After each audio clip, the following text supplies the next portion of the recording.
So in this video today, guys, I want to talk about what is fundamentally wrong with something like personality type testing or typology. Because a lot of people, they kind of use these tests as a way to understand who they are, but they don't use them correctly in a way for them to evolve as individuals and to work on things that maybe they are not so good at, or they are more weak-willed towards, and things like this.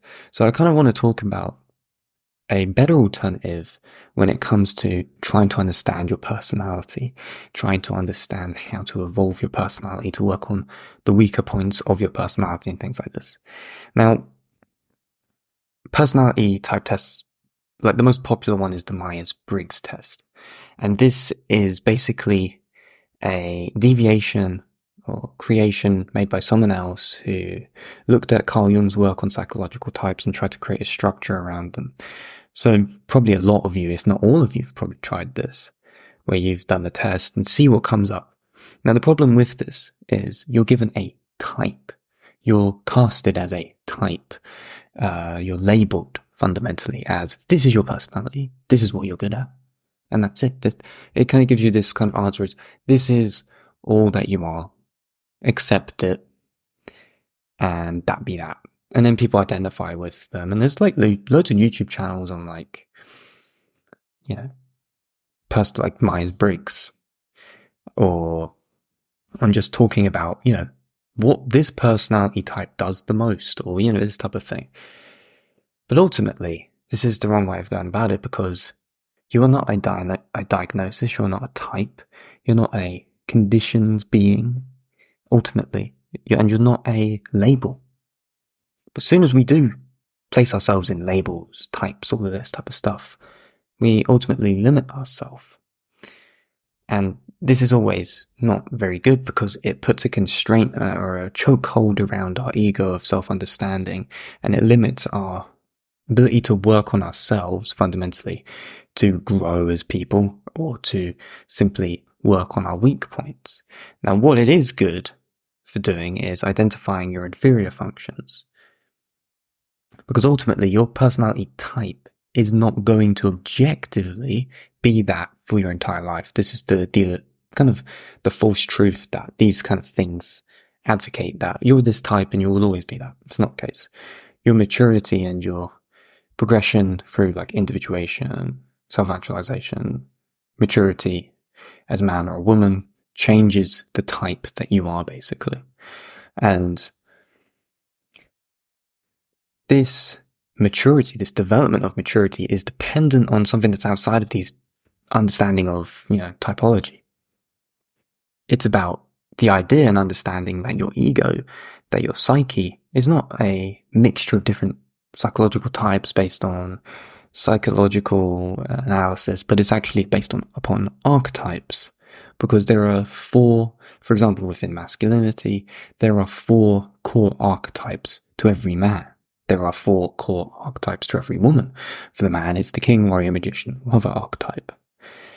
And understanding that our ego can be reformed and be transformed is the thing that typology doesn't understand. It just casts you as a certain thing and doesn't understand that your ego can be reconstructed through evolution, through trauma, through life experience.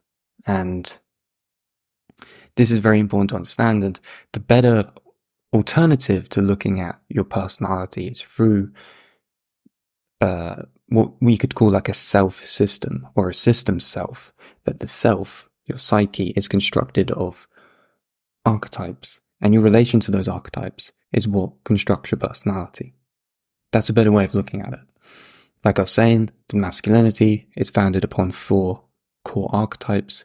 Those 4 archetypes, the king, warrior, magician, lover, in their holistic integration, embody certain virtues and values.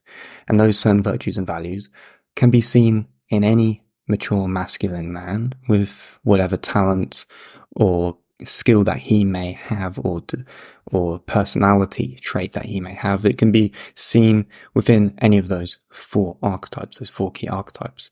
But also, those four key archetypes also have their inverted shadow components of immaturity rather than maturity, which could be, like in both passive and active forms, as I've been talking about, such as like for the warrior, the inversion is the sadist or the masochist. For the king, it is the tyrant or the weakling. For the lover, it is the addict or the impotent. For the magician, it's the manipulator or the innocent one when it comes to manipulation. So there's these different embodiments, and it's very important. So this is a good way of looking at it, is that instead of looking at personality types, they're only good if you do the personality type test. You want to look at your inferior functions, because personality type tests, they simply just give you a way of looking at where your weak points are at. They don't give you an objective statement of who you are, what type of person you are, because that will change.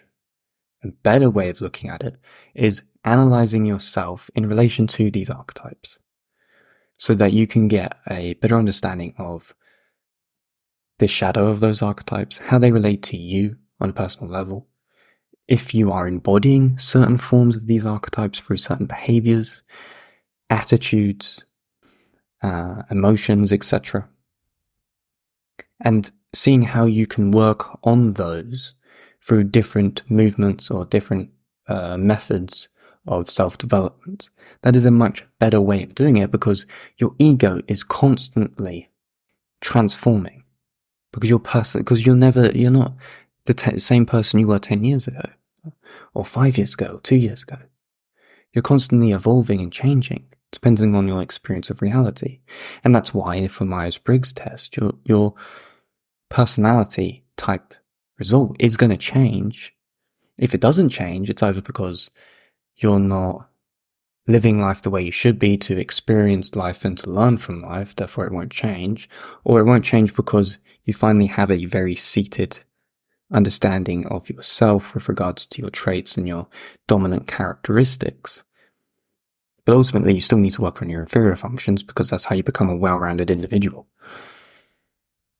So looking at the psyche in that sense. So for women, the alternative from the king, warrior, magician, lover is something very similar. You have what you could probably call queen. Instead of warrior, maybe like huntress, or let's say maiden. Instead of magician, it would be sage, and then lover would still be existent there.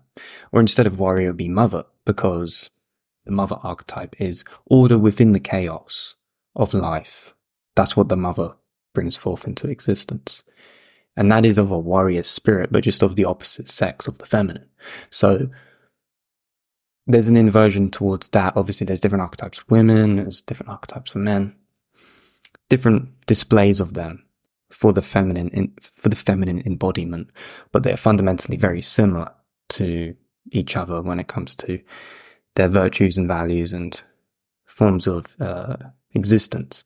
So that's my kind of take on that. Personality types, typology, doesn't give you an objective statement of who you are. Instead, it gives you a way of looking at what your weak points are right now through inferior functions, which is something personality type tests don't actually focus on that much. So use them if you want to understand your inferior functions, so you can work on those, become more well-rounded. But always go back to the understanding that your ego is constructed around a system of the self, which are maintained by archetypes, and the integration of those archetypes through your experience of reality. So if you've enjoyed this video, make sure to share it around, give it a like. If you want to check out something that will help illustrate this idea of the system self, check out Robert Moore's book, King, Warrior, Magician, Lover. 4 archetypes of the mature masculine. Very good book. I definitely recommend it for men and women. It's very useful, and it gives you a good understanding of this kind of material. And of course, if you're interested in any form of coaching with regards to building self-esteem, breaking bad habits and replacing new, better, effective, good habits that you want to manifest in all of this, Or if you want to overcome procrastination or anything like that, do shadow work in relation to overcoming your intrusive thoughts or self-limiting beliefs, then do jump in a free one-on-one discovery call with me. You'll find a link in the description. The same for my free individuation mini course and my newsletter. So thanks for watching, everyone, and I'll speak to you in the next video.